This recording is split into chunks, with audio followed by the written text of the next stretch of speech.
Орыс қызға үйленіп ата-анасының жаназасына да келмеген жігіттің басынан өткені туралы жазылған әңгіменің авторы Данияр Райымбеков.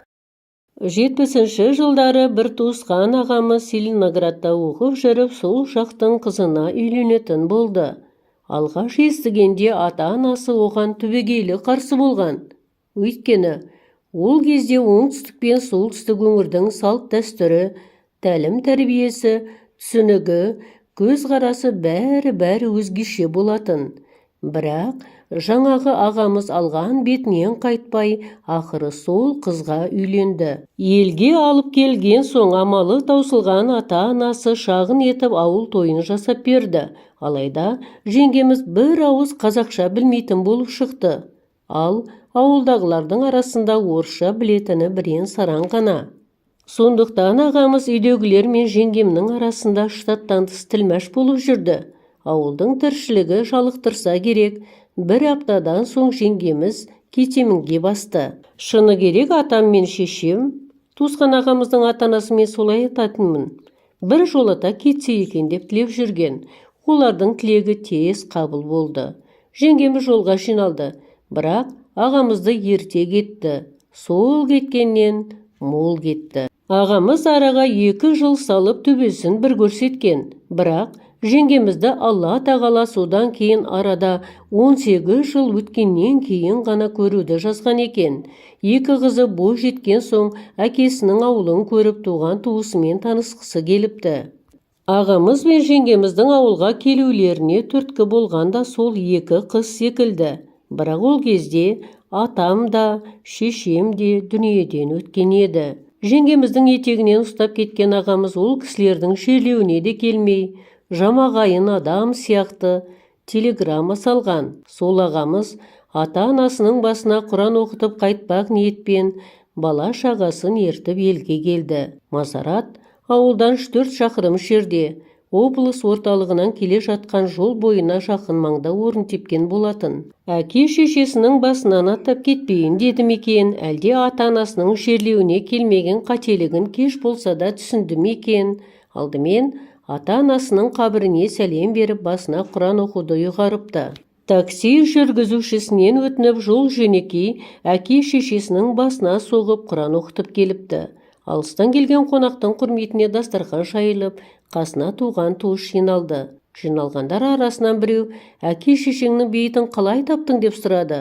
Ағамыздың жауабын естігенде дастархан басында отырғандардың бәрі әруақ көргендей бір сәтке тілден қалып, үнсіз қатты да қалды. Оның себебі бар еді. Ағамның айтуынша, олар мінген таксист біздің ауылдың адамы емес екен. Сол себепті біздің ауылдың мазараты оған таныс емес. Атам мен шешемді де танымайды. Сондықтан мазаратқа келген соң таксист көлігінде қалыпты. Жеңгеміз бен 2 қызы да мазарат ішіне кіруге қорыққан көрінеді. Сонан соң ағамыз жалғыз өзі мазарат ішінен әке шешесінің бейітін іздеуге кірісіпті. Бейіт басына қойылған тастардағы қайтыс болған адамдардың аты жөнін қарап біраз жүреді. Бір кезде анадай жердегі бір бейіттің басында Құран оқып отырған адамды байқайды. Бірден таниды. Өзімен бір сыныпта оқыған Әділ. Көптен көрмеген сыныптасын кездестіргеніне ағам қатты қуанады. Жолы болды. Енді әке шешесінің бейітін де табады. Басына Құран оқитында кісі табылды. Әділ деп айғайлайды. Бірақ Әділ жауап қатпайды. Естімеген болар деп қайта айғайлайды. Бірақ Әділ басын бұрмайды. Құран оқып отырған соң қарамады ғой. Айғай салғаным әбес болған екен деп Әділдің қасына барады. Әділ ағамызды танымайтын кісіше суық қарсы алады. Әділ, мен Темірханмын ғой, танымадың ба дейді. Бірақ Әділдің жүзінен жылылық байқалмайды. Маған реніш бар ме екен деп ойлаған ағамыз әңгімені көп созбай әке шешесінің бейіті қай жерде екенін сұрайды. Әділ соңымнан ер дегендей ишара жасап алға қарай жүреді. Сәл жүрген соң Әділ қатар тұрған 2 бейіттің қасына келіп тоқтайды. Ол Темірхан ағаның әкесі мен шешесінің бейіті екен. Ағамыз Әділден Құран оқуын сұрайды. Әділ тізерлеп отырып, дауысын шығармай, ернін шұбырлатып Құран оқиды. Құран оқып болған соң Әділ орнынан тұрып, ештеңе деместен кетіп қалыпты. Әділдің бұл қылығын түсінбеген ағамыз, мынаның есі ауысқан ба, деп ойлап күтіп тұрған таксиге келіп отырып, ауылға келіпті. Ал енді дастархан басында отырғандардың Әділ туралы айтқанын естігенде ағамыз тілден қалды. Өйткені Әділ жарты жыл бұрын қайтыс болған еді. Әке шешесі, 2 інісі мен қарындасы, 5 туысының бір мезетте көлік апатынан қайтыс болуы Әділге қатты соққы болған. Туыстарын жер қойнына тапсырған соң Әділдің жүйкесі сыр бергенді. Ол күнде туыстарының бейітінің басына баруды әдетке айналдырған. Мазараттан шықпайды. Таң ертең барып кешке қайтады.